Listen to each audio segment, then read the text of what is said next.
one of the postulate of Bohr's model is mvr equal to nh by 2 pi. mvr, mass into velocity into radius of the orbit in which electron is moving.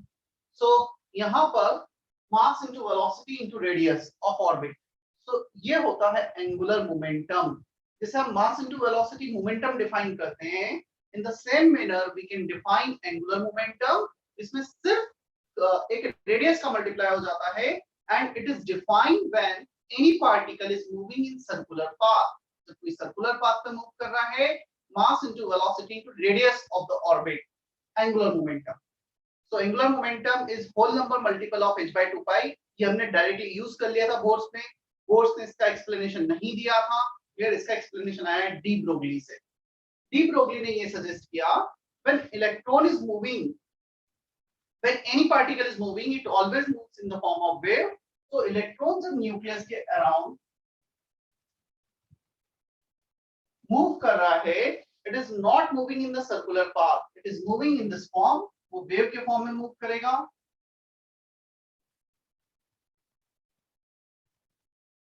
कुछ इस तरीके से move करेगा.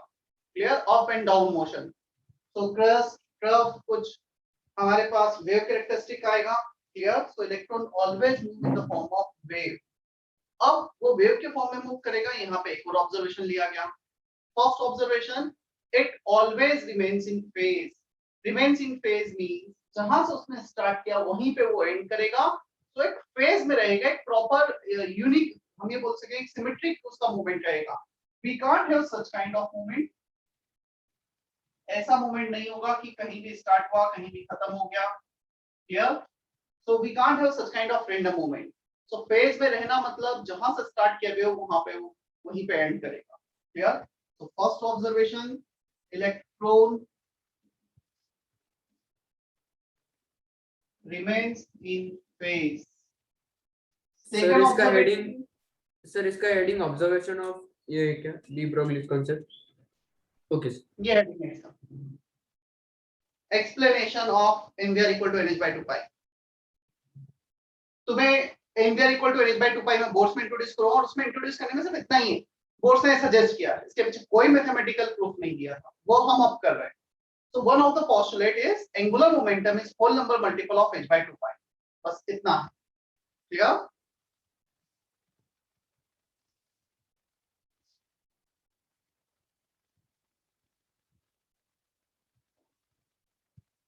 Okay. So electron remains in phase. First point. Second point. अब कितने oscillation वो complete करेगा? क्या लगता है? ज्यादा ऑसिलेशन वो सेकंड थर्ड हायर ऑर्बिट में कंप्लीट करेगा या लोअर ऑर्बिट में करेगा? लोअर ऑर्बिट मतलब कम radius.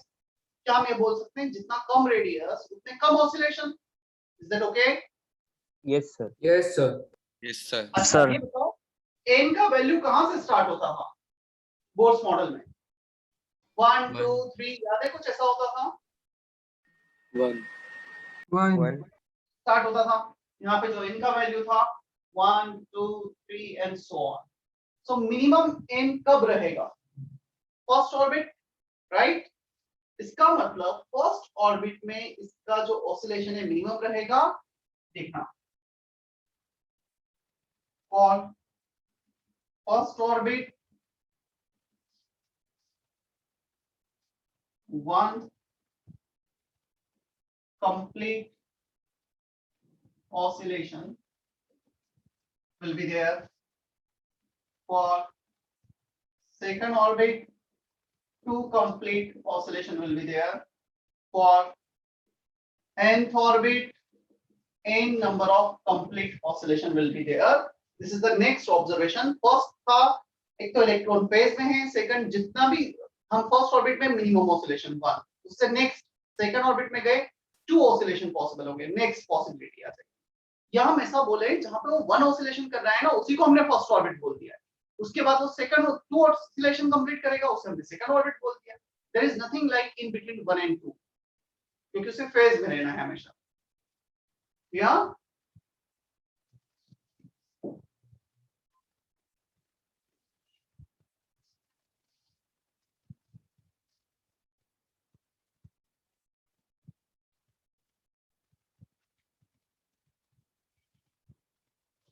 Is that okay, Archit? Arya? Yes, sir. Sir Hmm. Sir वो आपने इलेक्ट्रॉन रिमेनिंग के बाद में क्या लिखा है? Remains in phase. Remains in phase. Phase Okay. में रहना मतलब जिस पॉइंट से स्टार्ट किया वहीं पे वो एंड करेगा.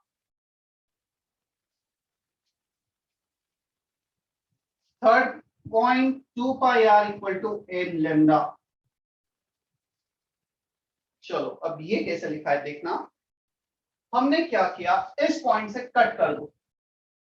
वो जो सर्कुलर पाथ है ना, जो बीच में तुम्हें सर्कुलर पाथ दिख रहा है, किसी भी एक पॉइंट से कट कर दे और उसे कट करके एक्सटेंड कर देते हैं. जो सर्कुलर पाथ था उसे एक्सटेंड कर दिया.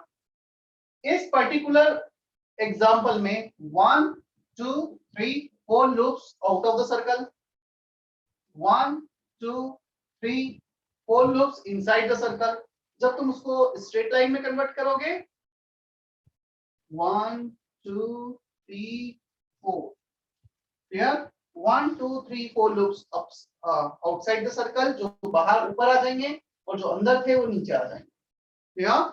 Distance from here to here is 2 pi r. ये तो डिस्टेंस हो गया. क्लियर. सर्कमफेरेंस, क्या हम ये बोल सकते हैं दिस डिस्टेंस इज लैम्डा? ये वाला वैल्यू लैम्डा है. Yes, sir. Yes, sir. Yes, sir. 2 lambda, 3 lambda, 4 lambda. 4 complete oscillation हुए. 1 कंप्लीट ऑसिलेशन होता है तो 1 lambda. So 2 pi r equal to some whole number multiple of lambda. For first orbit n is 1. N is number of orbit. First orbit में minimum wavelength 1 oscillation, to second orbit में 2 oscillation, third orbit में 3 oscillation and so on. Is that okay? Yes, yes, sir.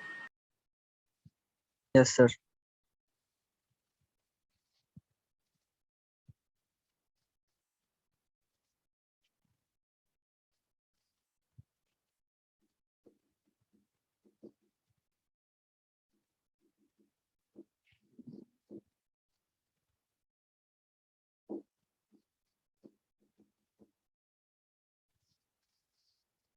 De Broglie wavelength for any particle. Electron is a particle, so electron का जो de Broglie wavelength होगा वो होगा h upon mv. Clear. So 2 pi r equal to n lambda. Lambda को हमने replace कर दिया h upon mv से.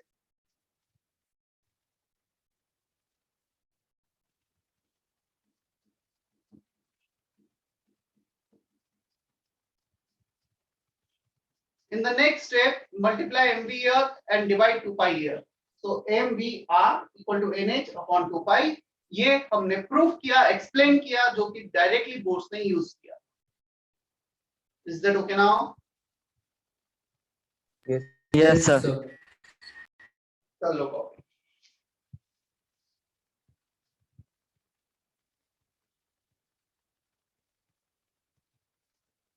Mass of electron, velocity of revolving electron, radius of electron.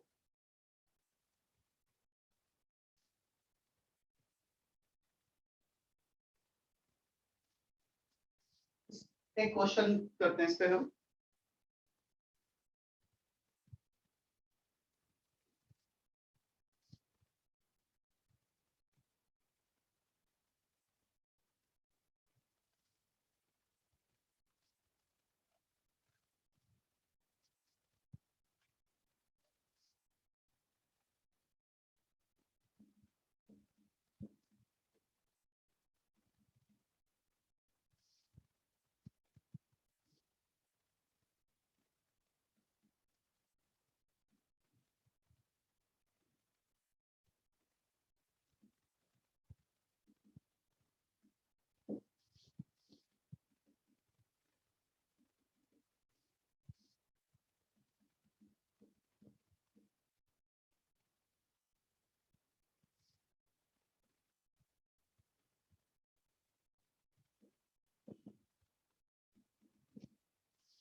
find if lambda fall in electron in first orbit of He plus is x, then find its wavelength in third orbit.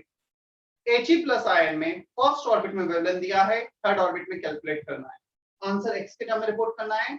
Specially for new student, hint radius equal to r naught n square by z. किसी भी orbit का जो radius होता है उसका ये formula है जो हम बोर्स मॉडल में कल या परसों, आज या कल में पढ़ने वाले हैं. r नॉट एक कांस्टेंट है, n number of orbit, z atomic number. Clear? General term. तो फर्स्ट ऑर्बिट के लिए n1, थर्ड ऑर्बिट के लिए n3 इसका यूज कर सकते हो. R naught is some constant.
Sir वो आर नॉट क्या है सर वहाँ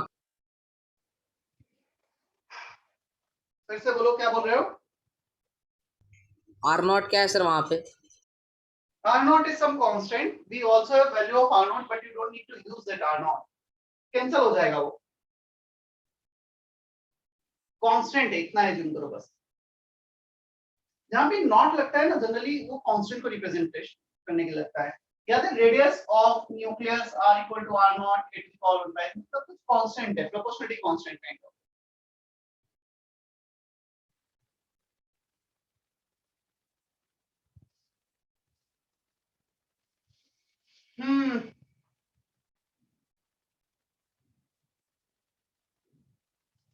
तीन बच्चों का आंसर आया, अभिषेक, कौशल एंड आर्य, तीनों का करेक्ट है आंसर.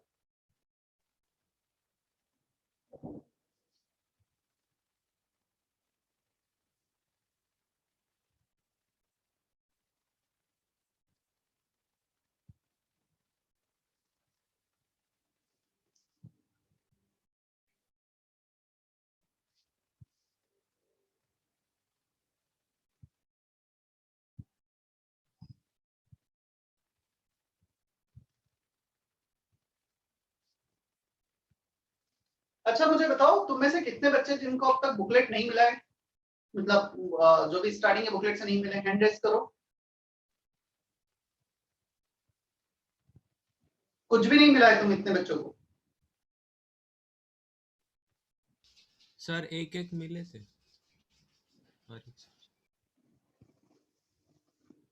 ठीक है. क्योंकि 85 बुकलेट्स सेट्स आए थे शायद, तो मैं आज ऑफिस जाने वाला हूँ, फिर तो मैं कंफर्म करता हूँ क्या सीन है. क्योंकि कल शायद किसका या किसी का तो मैसेज आया था, किसका मैसेज आया, लोकेश का आया था राइट.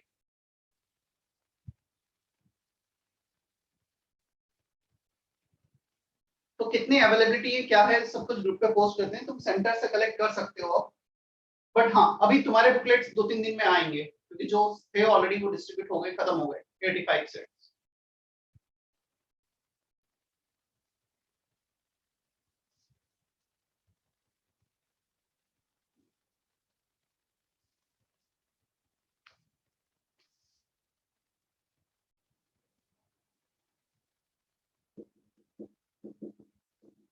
इस फॉर्मूले का यूज करना है हमें यहाँ पर. हमें सबसे पहले दे रखा है फर्स्ट ऑर्बिट का 2 पाई r, r को लिखा r not, First orbit 1 square, Z is 2. 2 pi r naught first orbit, Z is 2 for helium plus, r naught 1 square by 2. First orbit है 1, lambda is given x. पहला equation तो यहाँ से आ. Second equation 2 pi r naught, third orbit is given n square by z. 3 lambda. Clear? n lambda third orbit के लिए n हो जाएगा 3. ये आ गया सेकंड इक्वेशन. हमें बताना है लैम्डा का वैल्यू. रेशो ले लो. 2 pi cancel, r naught cancel, 2 cancel. तो यहाँ पे बचा x, यहाँ पे बचा 1. 1 upon और पाई 9 pi cancel 1 x by 3 lambda. 3 further cancel हो गया. One of the three will cancel out. 3 ही लिख दो यहाँ पे, खत्म काम. Answer is lambda equal to 3x. Is that okay? Yes, sir.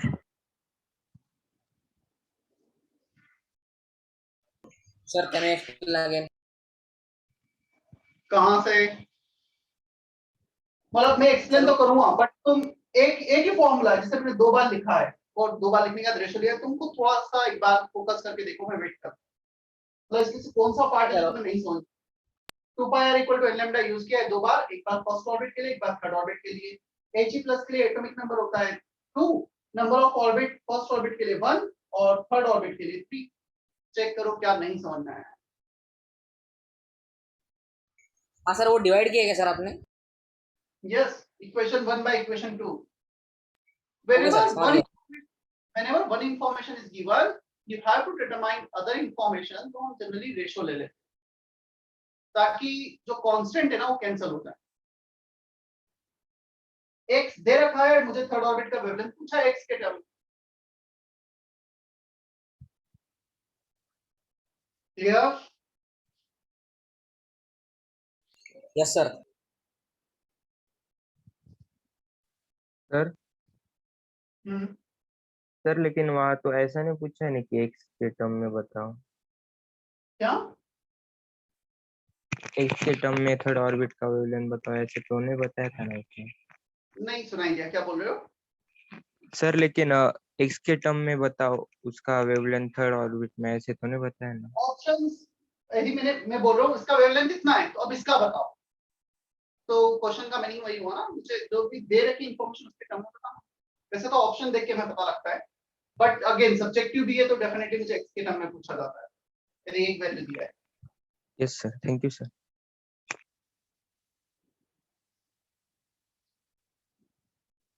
हाँ Kaushal, is there any doubt? Yes sir. Sir अगर वहाँ पे एच ई प्लस की जगह सिर्फ एच ही होता तो हम r equals to r naught times z नहीं लगा. If H is given, then we can't use Bohr's theory. R equal to R naught n square by Z is valid only for Bohr's atom which contain only one electron. इसके अलावा तो valid ही नहीं है. हमारे पास अब तक किसी कोई थ्योरी नहीं है अभी तक जो मैंने तुम्हें पढ़ाया है जिसमें हमें किसी एटम का ऐसा रेडियस पता लगे जिसमें एक से ज्यादा electron. Right? Yes sir.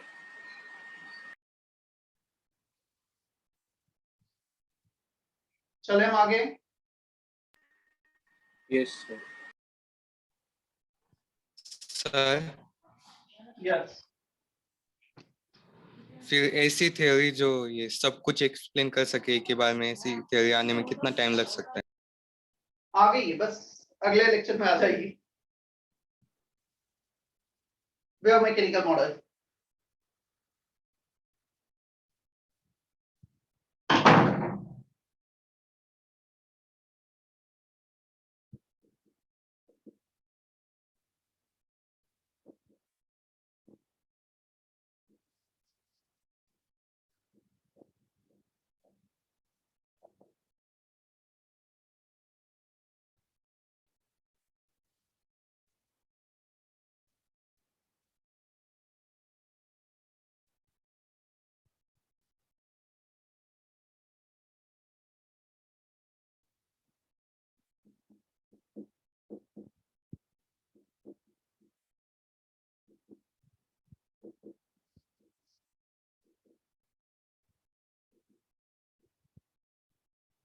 Sir हम्म, सर मुझे एक डाउट था कि जब मतलब ये वाले चैप्टर्स के क्वेश्चन आएंगे जब मिक्स्ड, तब हम लोग कैसे मतलब डिटरमाइन कर सकते हैं कि कौन सा फॉर्मूला यूज करना है, क्योंकि सब एकदम इंटरकनेक्टेड है ना इसलिए। मुझे वैसे भी तुम्हारा क्वेश्चन बहुत ज्यादा क्लियर नहीं हुआ, बट यदि तुम ऐसा कुछ पूछ रहे हो कि इस चैप्टर से क्वेश्चन आएंगे, हमें कैसे पता चलेगा कब कौन सा फॉर्मूला यूज करना है, राइट? Yes sir. अभी तो चैप्टर स्टार्ट हुआ है तुम्हारे लिए, अभी तो फॉर्मूला आए कहाँ है, कब कौन सा, जितने इस चैप्टर में, मतलब मुझे ऐसा लगता है एक ये चैप्टर है, एक आयोनिक इक्विलिब्रियम है, ये दो चैप्टर हैं जिसमें सबसे ज्यादा फॉर्मूला है। इस चैप्टर में 25 फॉर्मूले के आसपास नेट होगा, और पता है जिस चैप्टर में फॉर्मूले ज्यादा होते हैं, काफी बार वो चैप्टर इजी हो जाता है। वो इसलिए इजी हो जाता है क्योंकि हमें हर चीज का अलग अलग फॉर्मूला, हमें ये पूछा चलो इसका ये फॉर्मूला यूज किया, ये पूछा चलो इसका ये फॉर्मूला यूज कर लिया। मोल कॉन्सेप्ट में मोल का एक ही फॉर्मूला है, weight by molar weight, number of particles upon Avogadro's number, और उसके बेस बहुत सारे क्वेश्चन बने, तो ज्यादा ट्रिकी हो जाता है क्योंकि अब उसमें फिर समझना पड़ता है कि इंफॉर्मेशन को कैसे एक्सट्रैक्ट किया जाए। तो ये चीजें तो समझ में आने लगेगी प्रैक्टिस पर। अभी मतलब ये क्वेश्चन तो मुझसे पूरा चैप्टर खत्म होने के बाद पूछते तो मुझे थोड़ा सा समझ में आता कि हाँ तुम्हें सब कुछ बताया, तुम ये नहीं जज कर पा रहे हो कि कब कौन सा फॉर्मूला यूज। अभी चलते हैं आगे, प्रैक्टिस करते हैं, समझ में आएगा धीरे धीरे ना। One of the easy chapter है, जो बड़ा चैप्टर भी और इजी भी है, नो डाउट। फर्स्ट चैप्टर है इफेक्टिवली आईआईटीसी के बाद, तो हमें कभी कभी ऐसा लगता है कि चीजें थोड़ी ट्रिकी हो रही है, बट ऐसा नहीं है इसमें। मतलब टफ चैप्टर में ट्रिकी थोड़े से ज्यादा इनपुट देने वाले चैप्टर्स हैं फिजिकल केमिस्ट्री में, 3 चैप्टर हैं, थर्मोडायनेमिक्स, आयोनिक इक्विलिब्रियम और इलेक्ट्रोकेमिस्ट्री। 2 11th में, एक 12th। एटॉमिक, मोल, गैसेस, ये सारे स्ट्रेट फॉरवर्ड चैप्टर, मतलब पढ़ते जाओ समझते जाओ बनते जाते हैं, कुछ कंफ्यूजन का बहुत ज्यादा कुछ रहता नहीं है।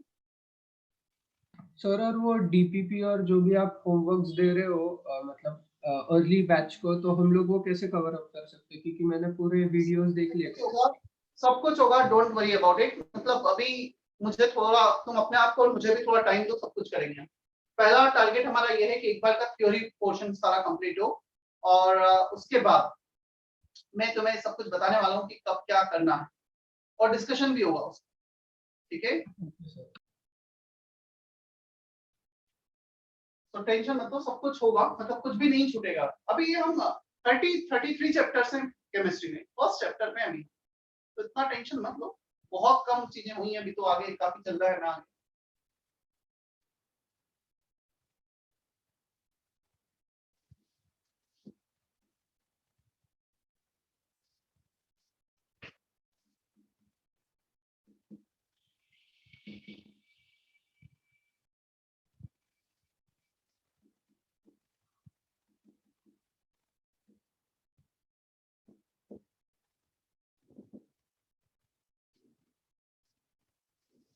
तुम सिर्फ जो भी बच्चे शिफ्ट हुए सिर्फ मेरे पार्ट में इतना करो, अभी इवनिंग में जो 2 लेक्चर हैं वो अटेंड करो।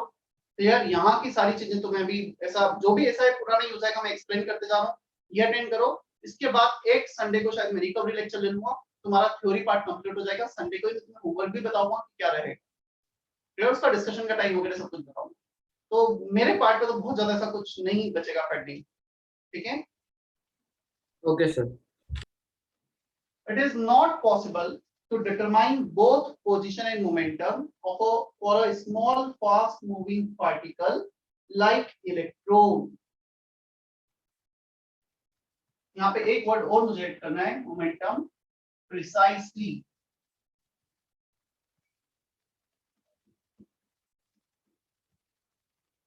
क्या इसके लिए होंगी? Precise, PRECIAC, right? Yes sir. सही Yes, spelling sir. है? Yes It is not possible to determine both position and momentum precisely for a fast moving small particle like electron.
मैं वेट कर रहा हूँ, एक बार लिखो फिर मैं एक्सप्लेन भी करता हूँ।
सर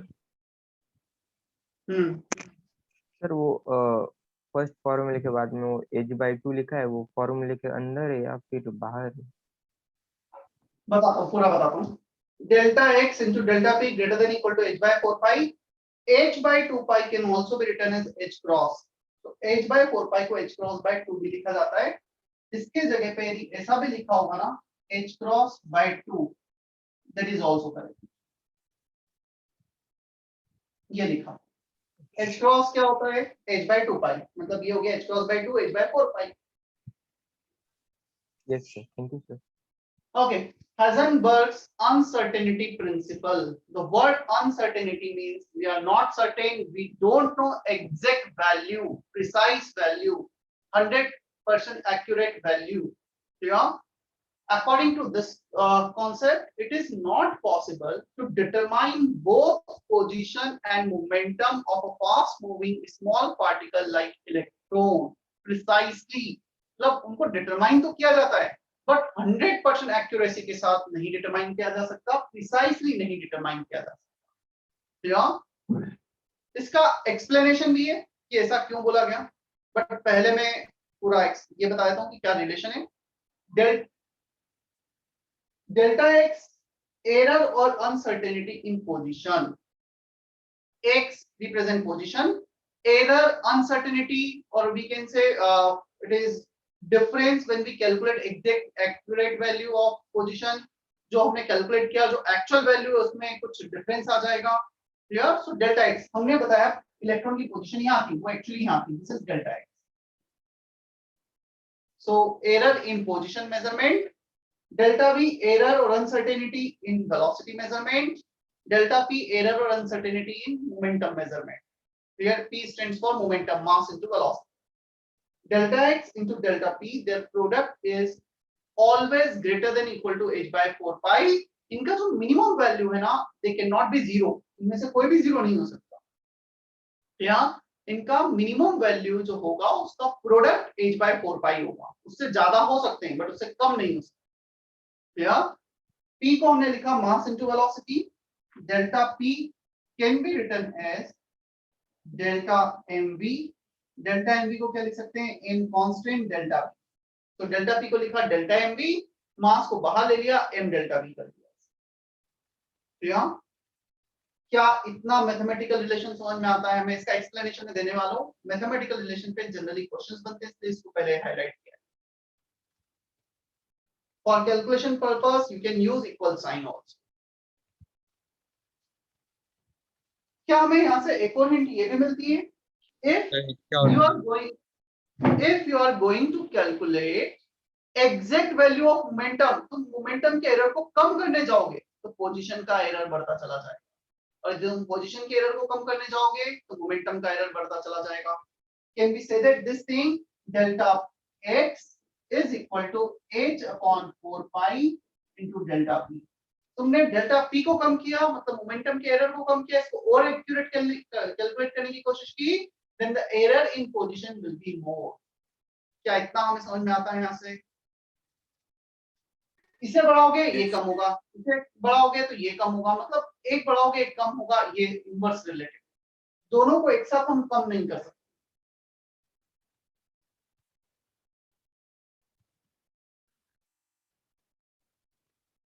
सर मैंने इसके ऊपर एक वीडियो देखा था, उसमें बताया था कि एक को कैलकुलेट करने जाते हो ना, तो हम दूसरे को जिससे ये कैलकुलेट कर रहे हैं ना, तो वो खराब हो जाता है और इसकी वजह से हम कैलकुलेट नहीं कर पाते। हाँ, और अब वो मैं भी बता देता हूँ कि क्या एग्जैक्टली एक्सपेरिमेंट होता है, जो शायद तुमने देखा होगा वीडियो उसका। ये इलेक्ट्रॉन है। अगेन ये एक्सप्लेनेशन बहुत ज्यादा काम का नहीं है, ये फॉर्मूला हमारे लिए ज्यादा काम का है, बट उसको जस्ट कि ऐसा क्यों है ये क्लियर करने के लिए मैं बता रहा हूँ। एक इलेक्ट्रॉन है, whenever we are going to find position of an electron, we cannot see we cannot see electron directly by our eyes or by help of any kind of microscope. तो होता क्या है, हम इस पे कुछ रेडिएशंस फॉल करते हैं।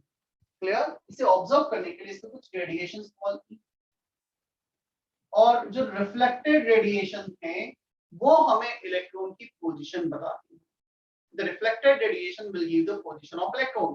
हमने यहाँ पे इलेक्ट्रॉन को फॉल किया, यहाँ पे इलेक्ट्रॉन को ऑब्जर्व किया, ये फॉलिंग और ऑब्जर्व रेडिएशंस, रिफ्लेक्टेड रेडिएशंस हमें इलेक्ट्रॉन की रफली पोजीशंस बताएंगे। अब आते हैं हम वेवलेंथ पर। तो इलेक्ट्रो ये जो रेडिएशन है ये वेव के फॉर्म में मूव कर रही है। जितना ज्यादा वेवलेंथ, क्योंकि वो जब रिफ्लेक्शन होगा तो वेवलेंथ से चेंज हो जाता है, मतलब उतना वो पोजीशन में इंटरचेंज आ जाता है। तो जितना ज्यादा वेवलेंथ होगा ना उतना ज्यादा क्या होगा, एरर इन पोजीशन, क्योंकि उतना एरर वो क्रिएट हो जाता है। जब वो रिफ्लेक्ट होंगी हो सकता है वो उसी फॉर्म में कंटिन्यू करे, हो सकता है वो अपोजिट हो जाए। अगेन वो भी बहुत डिटेल में फिजिक्स में आएंगी चीजें, अभी के लिए हमें ये ध्यान रखना है the error in position will be in the order of wavelength. क्या, चलो हमें ये पता लगा डेल्टा एक्स किस ऑर्डर में होगा, वेवलेंथ के ऑर्डर में। हम वेवलेंथ को कम करेंगे, इसका एरर इन पोजीशन कम होता जाएगा। अब एरर इन पोजीशन तो हमने कम कर दिया, वेवलेंथ को कम कर दिया, but if you are decreasing the wavelength, can we say that on decreasing wavelength energy of this radiation increases? और इसका यदि एनर्जी इंक्रीज हो गया तो इस इलेक्ट्रॉन पे जब वो स्ट्राइक होगा तो उसे ज्यादा डिस्टर्ब करेगा। नेक्स्ट सिंपल सा लॉजिक देता हूँ। एक बॉल है मेरा, मुझे सामने जो बॉल है उसको प्रिडिक्ट करना है कि वो कहाँ पर है। मैंने उस क्रिकेट बॉल को थ्रो किया, कुछ वेलोसिटी से वो मेरे पास वापस आ गई, मैंने प्रिडिक्ट किया उसकी डिस्टेंस इतनी। क्लियर, अब मैंने लिया एक 100 केजी का स्टोन और उसको थ्रो किया। क्या 100 केजी का स्टोन उस वॉल को ही डिस्टर्ब कर देगा, उसकी पोजीशन को डिस्टर्ब कर देगा? तो बेसिकली जिससे मैं ऑब्जर्वेशन ले रहा हूँ, यदि उसने इलेक्ट्रॉन की पोजीशन को ज्यादा डिस्टर्ब कर दिया तो उसका जो इलेक्ट्रॉन की वेलोसिटी है, एक्चुअल वेलोसिटी, उसने कुछ एनर्जी गेन कर लेगा इस रेडिएशन से, उसकी पोजीशन चेंज हो जाएगी। So at the same time, when you are decreasing the wavelength to catch exact position of electron, you are increasing the energy of falling photon, which create more disturbance in the momentum of the electron. हमने यदि उसकी velocity wavelength कम कर दी falling radiation की, उसका energy बढ़ा दिया, तो energy इसको डिस्टर्ब करने के लिए काफी ज्यादा, मतलब ये बोल सकते हैं काफी इंपैक्टफुल रहेगा उसे डिस्टर्बिंग के लिए। और यदि वो डिस्टर्ब हो गया तो हमारा मोमेंटम इलेक्ट्रॉन का जो एक्चुअल था और जो हमने कैलकुलेट किया दोनों अलग आता है। तो तुम इसको कम करोगे डेल्टा पी को तो डेल्टा एक्स बढ़ेगा, डेल्टा एक्स को कम करोगे तो डेल्टा पी बढ़ेगा। Is that okay? Sir Yes, sir. Sir वो delta x into delta p is greater than और equal to h by 4 pi लिखा है सर। सर तो वो कांस्टेंट रहता है क्या, क्योंकि h बाय 4 पाई भी कांस्टेंट है ना? हाँ, मतलब इनका जो प्रोडक्ट है ना उसका मिनिमम वैल्यू एक कांस्टेंट है, कांस्टेंट से हमेशा बड़ा होगा। और यदि क्वेश्चन में कुछ नहीं दिया है, कैलकुलेशन पर्पस के लिए हम इक्वल साइन यूज कर लेते हैं, लिमिटिंग वैल्यू कैलकुलेट कर लेते हैं। ठीक, हाँ। अब एक क्वेश्चन ये भी है, सर ये रिलेशन कहाँ से आया? अगेन कुछ रिलेशंस ऐसे होते हैं जो एक्सपेरिमेंटल बेस्ड है, ऑब्जर्वेशन बेस्ड है, मतलब किसी फॉर्मूले से डिराइव नहीं हुए, उन्हें एक्सपेरिमेंटली देखा गया और फिर यहाँ पे लिखा गया। तो मिनिमम वैल्यू हाइजेनबर्ग ने प्रेडिक्ट किया, कुछ एक्सपेरिमेंट परफॉर्म करके उसने ये देखा मिनिमम वैल्यू इतना आ रहा है, इससे ज्यादा मतलब इससे कम वैल्यू नहीं आता है कभी। और अगेन इसको भी हम बहुत डेप्थ में पढ़ने जाएंगे तो शायद मतलब इसी में हमें एक पूरा एक कोर्स किया जा सकता है केसेस। पहले तो हमें ये समझना होगा कैसे स्टडी की जाती है, फिर कैसे उसका कैलकुलेशन किया जाता है, मतलब बहुत लेंथी है हमारे लिए, सिर्फ फॉर्मूला काम है। एक 15 मिनट का हेडिंग था हमारे लिए बस। Is that okay? सर हम ये इलेक्ट्रॉन की पोजीशन के लिए कैसे प्रिसाइज रह सकते हैं? जब हम वो उसे रेडिएशन को एक्सपोज करेंगे तो वो मूव होते रहेगा ना, तो फिर वो हाँ, रिफ्लेक्ट होने के बाद कैसे मेजर करेंगे? Basically we want to calculate relative position. Position का मतलब रिलेटिव पोजीशन है, ये न्यूक्लियस है, एक रेडिएशन यहाँ पे फॉल की और ये रिफ्लेक्टेड रेडिएशन हमें न्यूक्लियस की पोजीशन बताएगा, इसकी पोजीशन यहाँ पे किसी पॉइंट पे ये बताएगा और इनका डिस्टेंस हमें पता लगेगा। बोर्स ने क्या किया था, एग्जैक्ट डिस्टेंस बता दिया था इलेक्ट्रॉन का न्यूक्लियस से, रेडियस बता दिया। क्लियर? तो बोर्स ने ये गलत किया, एग्जैक्ट वैल्यू तो हम बता ही नहीं सकते, तो एग्जैक्ट वैल्यू फिक्स ही नहीं होती। Okay Clear? सर, यस तो सर। हाइजेनबर्ग ये बोर्स से हाइजेनबर्ग को एक्सप्लेन नहीं कर पाया था Bohr's model.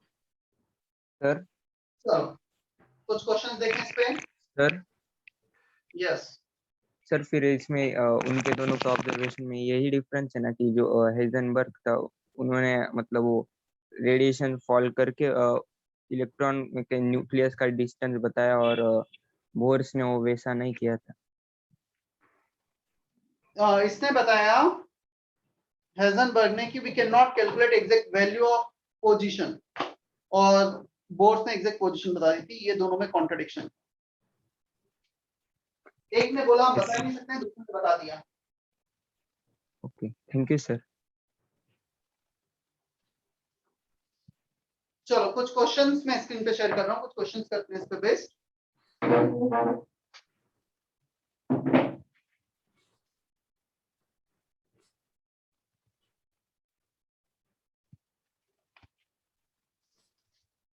Sir yes sir ये बैच हमारी पुरानी न्यू जे बैच से कितनी लेक्चर्स आगे? यार मत इतना दिमाग लगाओ, मैं बोल रहा हूँ एक्टिव, तुम इतना दिमाग लगाओगे तो तुम नहीं कर पाओगे इसमें कंटिन्यू। फिर मतलब तुम जैसा टीचर बोलते हैं करते जाओ ना, क्यों इतना लोड ले रहे हो, कितना आगे कितना पीछे, वो हमारा टेंशन है कि तुम्हें कैसे बराबर लाना है। मैंने लेक्चर के आज भी स्टार्टिंग में बोला तो सही कि तुम मेरा सिलेबस इस संडे तक हो जाएगा कंप्लीट, परसों तक जितना भी है। और तुम यदि इस माइंडसेट से बैठोगे ना आगे है पीछे, तो तुम जो मैं समझा पा रहा हूँ वो समझने की कोशिश नहीं कर पाओगे, फिर नहीं समझ पाओगे। क्योंकि जो भी मैंने पढ़ाया 2 लेक्चर से, nothing is much related to previous lectures. तो थोड़ा बहुत रिलेटेड था डी ब्रोगली में, आर का वैल्यू इतना बता दिया मैंने, तो क्यों इतना सोच रहे हो तुम? वो हमारा टेंशन है ना, तुम्हारा टेंशन थोड़ी है। हमें पता है कि हम कितना आगे पीछे, हमें कैसे कवर करना है, वो हमारी पूरी प्लानिंग ऑलरेडी इन प्लेस है कि हमें क्या करना है। So don't worry about that, जैसा टीचर बोल रहे हैं फॉलो करते चले जाओ, मत ज्यादा टेंशन लो। थोड़ा सा तुम्हें डेफिनेटली हार्ड वर्क तुम्हें एक्स्ट्रा करना पड़ेगा, जस्ट फॉर अ वीक और 3 डेज। सर जो नील्स बोर था उन्होंने एक्सपेरिमेंट करके मतलब पिकोमीटर से वो रेडियस बताया था, तो उनका एक्सपेरिमेंट गलत हो जाएगा, तो हमने वो एक्सपेरिमेंट क्यों पढ़ा? हाँ वो भी एक अच्छा क्वेश्चन है, बताता हूँ क्यों पढ़ा है। 1 मिनट रुक जाओ, मैं क्वेश्चन शेयर कर दूं एक बार।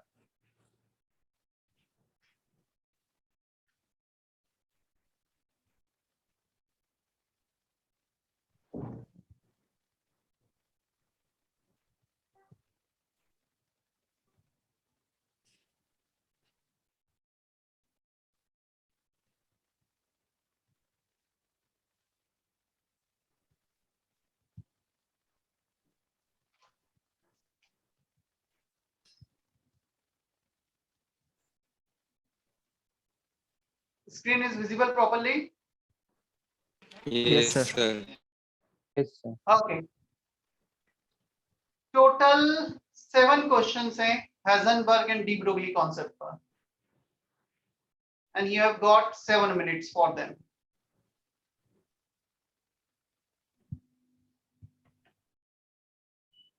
थर्ड क्वेश्चन, ठीक है कर लो।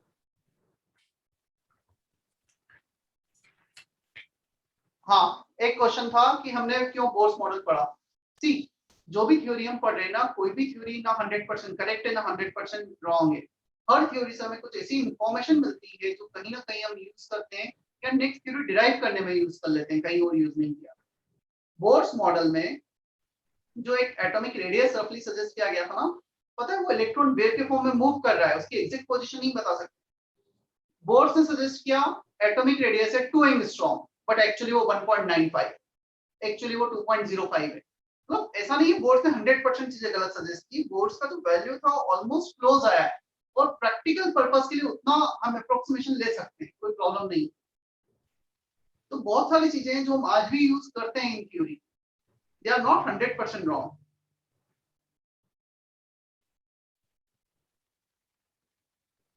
क्लियर?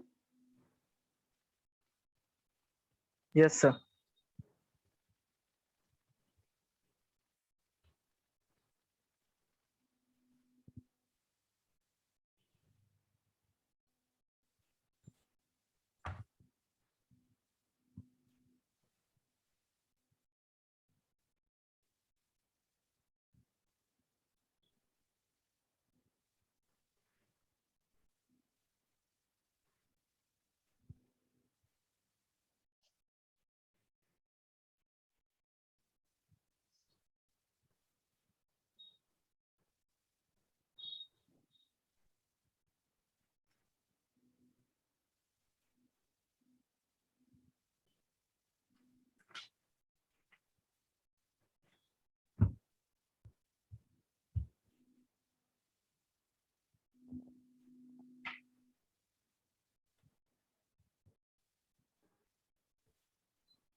अगेन ऐसा कोई भी बच्चा नहीं क्लास में जिससे क्वेश्चन नहीं बनेंगे यदि तुमने लास्ट लेक्चर में लेक्चर अटेंड किया है।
चलो मैं फिर से थोड़ा सा बोल लेता हूँ, हालांकि काफी हम बोल चुके हैं। जो भी बच्चे इस बैच में आए हैं डेफिनेटली हमने कुछ सोचा है, समझा, उसके बाद ये डिसीजन लिए गए हैं। तो हमारा कभी भी एम ये नहीं है कि कुछ स्टूडेंट एकेडमिकली सफर करें, एकेडमिकली वो स्ट्रांग रहें, इसीलिए डिसीजन लिए जाते हैं। तो तुम अगेन थोड़ा सा फेथ रखो अपने टीचर्स पर। Clear? This is not like school kind of thing कि हमें सिलेबस खत्म करना है, बस इतना ही। हमारा एम हमेशा यही होता है एट द एंड कि तुम जिस पर्पज से यहाँ ज्वाइन किए हो, तुम्हारा सिलेक्शन हो, अच्छा रैंक आए। क्लियर? वो बहुत अच्छी बात है, ऑल इंडिया रैंक 1 आए, मतलब हमसे ज्यादा है कुछ तो कोई नहीं होगा, ऐसा होगा, ऐसा है। तो जितना अच्छा तुम इम्प्रूव कर सकते हो, जितना अच्छा रैंक ला सकते हो, वही हमारा टारगेट रहता है हमें। क्लियर? मतलब दोनों ही वाइज, यदि मैं एज अ टीचर बात करूँ तो डेफिनेटली मुझे सबसे ज्यादा खुशी तब होगी जिन बच्चों को मैं पढ़ा रहा हूँ बहुत अच्छा रिजल्ट आ रहा है। सेकंड इकोनॉमिकली वाइज भी तुम बात करो, सिस्टम के लिए, रेजोनेंस के लिए, तो डेफिनेटली बच्चा अच्छा करेगा, इकोनॉमी वाइज सही होगा, सब कुछ दोनों ही पार्ट पर। तो तुम वो टेंशन बिल्कुल मत लो कि तुम्हें कुछ, तुम्हारे साथ कुछ भी रैंडम सी चीजें की गई। सोच समझ के बहुत अच्छे से प्रॉपर डिसीजन लिया गया है। थोड़ा सा फेथ रखो, थोड़ा सा इनपुट तुम्हें जरूर देना हो। और अच्छा, ये डे 1 में भी पता था, हमने 15 बच्चों को सजेस्ट की शिफ्ट हो। 15 में से हो से 5 बच्चे नटी, तो 5 बच्चे वो होंगे जिनकी विलिंगनेस थोड़ी सी हार्डवर्क करने की कम हो। तो ठीक है, मतलब तुम्हें कोई फोर्स नहीं किया गया कि तुम इसी बेच में रहो। हम भी एज्यूम करके चलें 4-5 बच्चे शायद ना रहे, तो 1 वीक 2 वीक एट मैक्स, बस इतना ही। सफर थोड़ा सा करना पड़ सकता है, हो सकता है 1-2 लेक्चर में तुम बैठो तो ना समझ में आए, बट चीजें धीरे धीरे समझ में आएंगी। और जो नहीं आया वो भी पार्ट टाइम पे सब कुछ करवाया जाएगा। क्या हो गया यदि हमने 10 दिन 5 घंटे की जगह 10 घंटे पढ़ाई कर ली?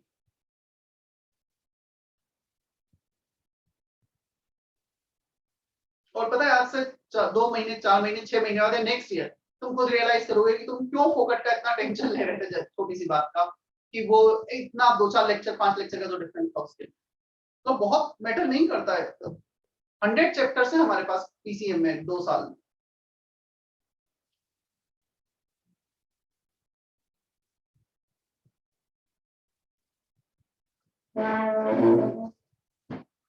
तुम्हारा फोकस पूरा ही होना चाहिए। अच्छा, टीचर ने बोला ये वीडियो लेक्चर देखने पहले, चलो हम वो देख के पूरा 2 दिन में खत्म करते हैं, देखिए लेक्चर नोट्स बना।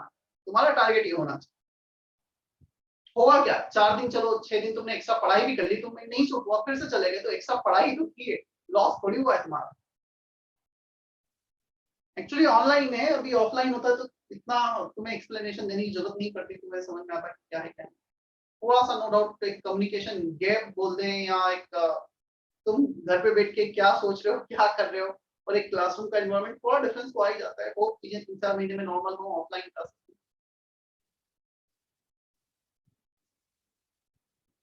क्या मैं इनके आंसर शेयर कर दूं अभी? No sir.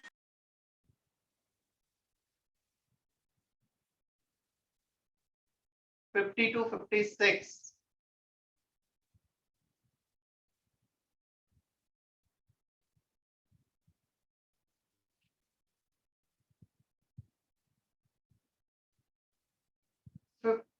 to 56.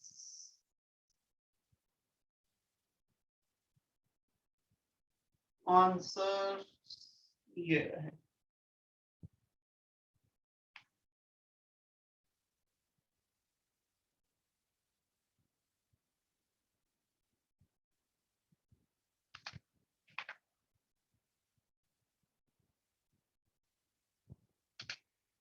These are the answer for these questions.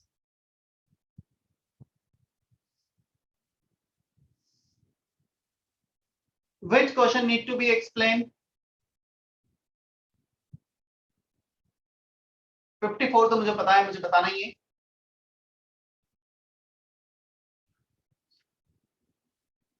चलो जल्दी बताओ कौन सा क्वेश्चन एक्सप्लेन करना है।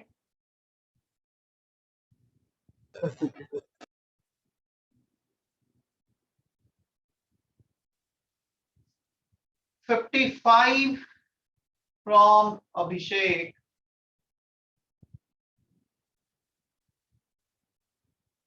If the uncertainty delta x in the position is along x-axis, then the uncertainty momentum is along any axis.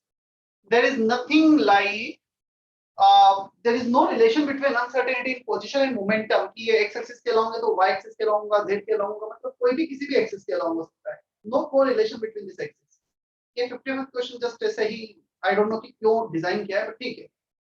There is nothing like relation between this momentum error and position error कि ये इस axis पे तो वो उस axis पे हो, right? Any axis. इसके बाद था क्वेश्चन नंबर 55 हुआ, 53 फ्रॉम समर। 53 सिमिलर क्वेश्चन है जैसा मैंने किया था, वो x D Broglie wavelength first orbit का, थर्ड ऑर्बिट का, रेडियस दे रखा है यहाँ पे। अच्छा, radius of first Bohr orbit is x. चलो बोर्ड पे सॉल्व करता हूं मैं। It is based on 2 pi r equal to n lambda। 53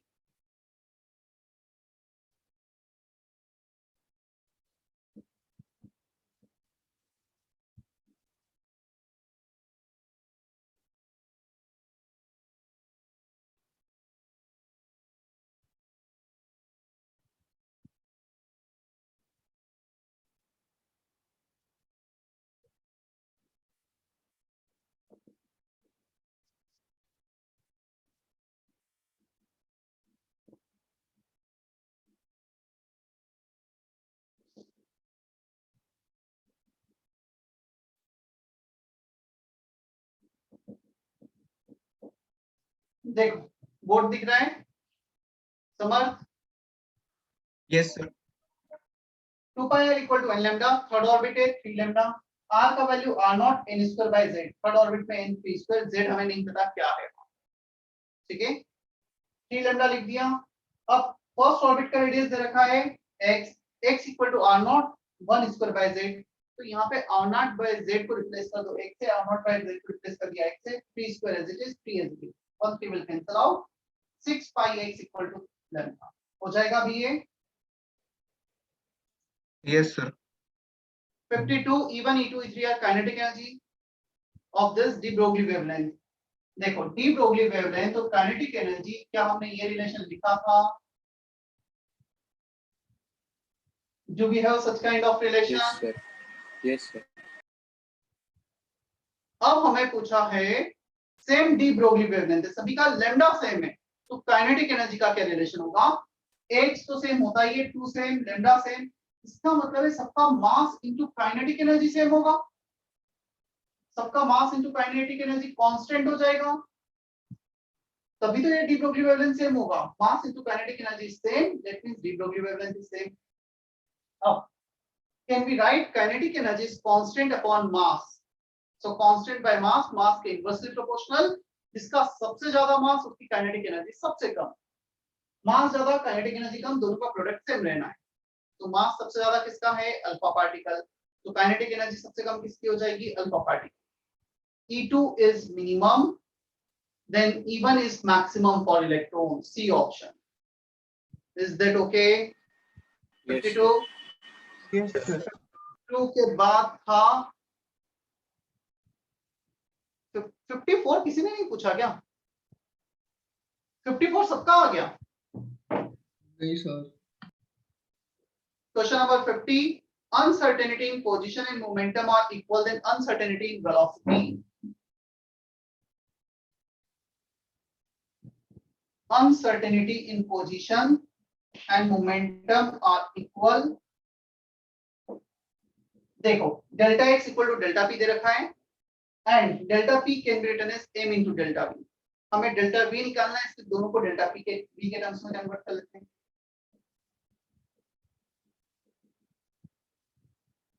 delta x mass into delta v, delta p ये भी mass into delta v is equal to h by 4 pi. Solve कर लोगे क्या इसके आगे डेल्टा v के लिए? Solve करने पे सी ऑप्शन आ जाएगा, ठीक है। Question number 50, yes sir. 54, a ball of mass 200 gram is moving with a velocity this, the error in measurement of velocity is 0.1%, then error in position।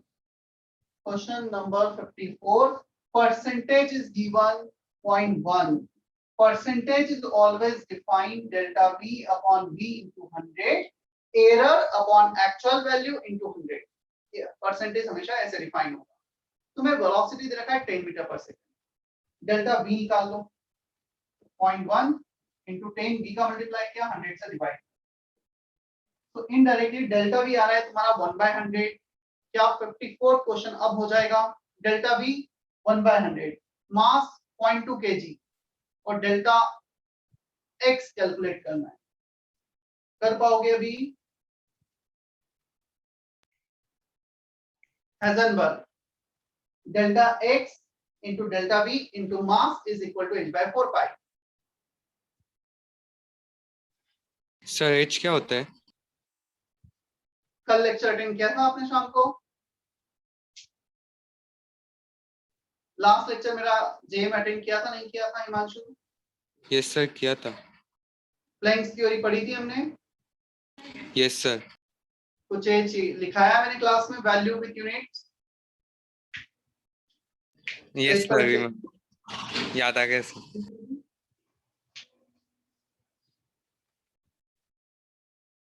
Planck's constant. चलो I think हो गए सभी के doubt, कुछ pending तो नहीं रह गया इसमें सभी? 51 भी है Swanand? Yes sir.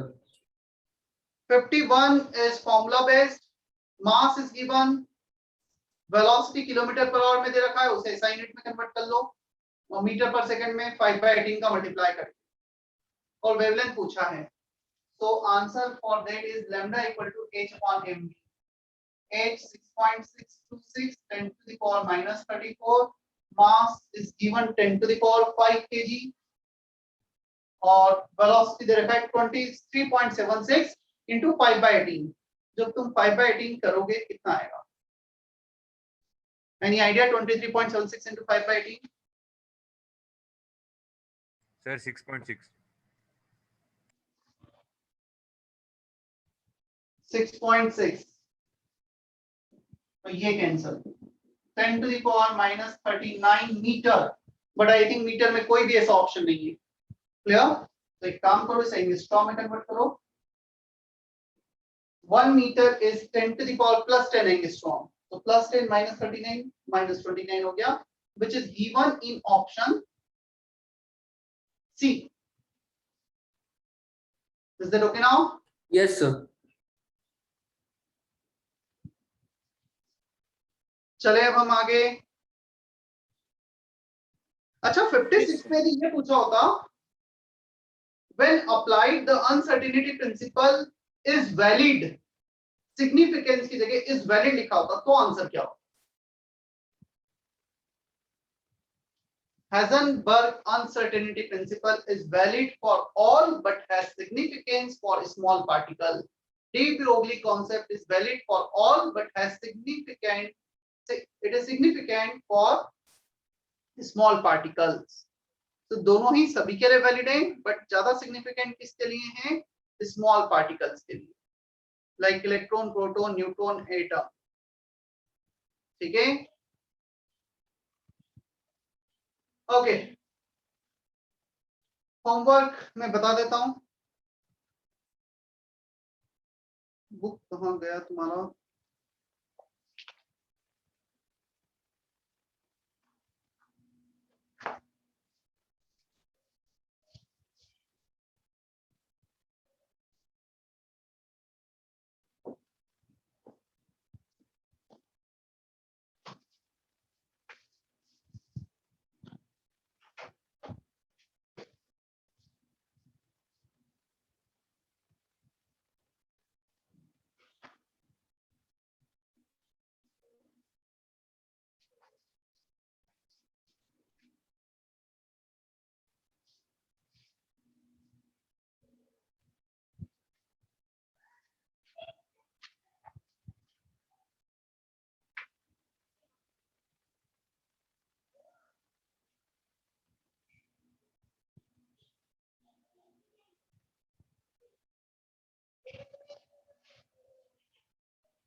For new student तुम्हारे लिए सिर्फ सेक्शन ई रहेगा।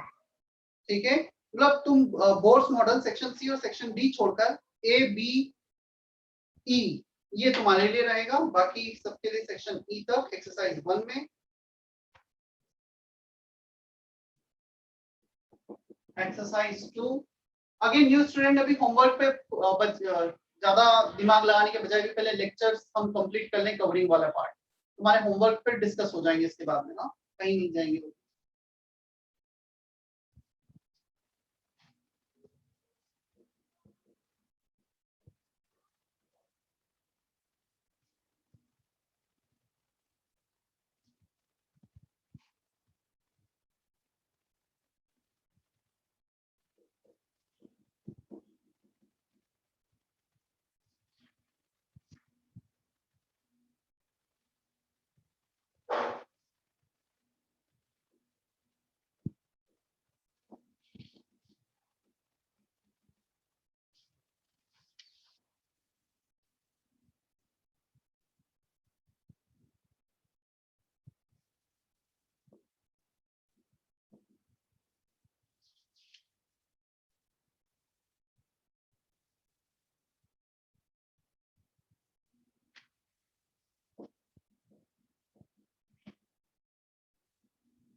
चलो इतना होमवर्क है एक्सरसाइज 1 एंड 2 से, specially for old student, new student को भी बहुत ज्यादा इसमें बोर्ड्स के भी क्वेश्चन, तो तुम पहले अपना कवरिंग कर लो खत्म, उसके बाद होमवर्क पे फोकस कर ले। और नेक्स्ट लेक्चर से I will start with next model boards, sorry biomechanical model. Again उसमें भी बहुत ज्यादा ऐसा कुछ रिलेटेड नहीं है बोर्ड्स थ्योरी से, मतलब सारी चीजें समझ में आई ही नहीं बच्चों को भी, जैसे आज भी आई हूँ। इवन ये जो क्वेश्चन की इनमें भी ऐसा कुछ नहीं था, जो एक दो बेसिक फॉर्मूले थे वो मैंने बता दिए। सेशन एंड करें फिर आज का हम।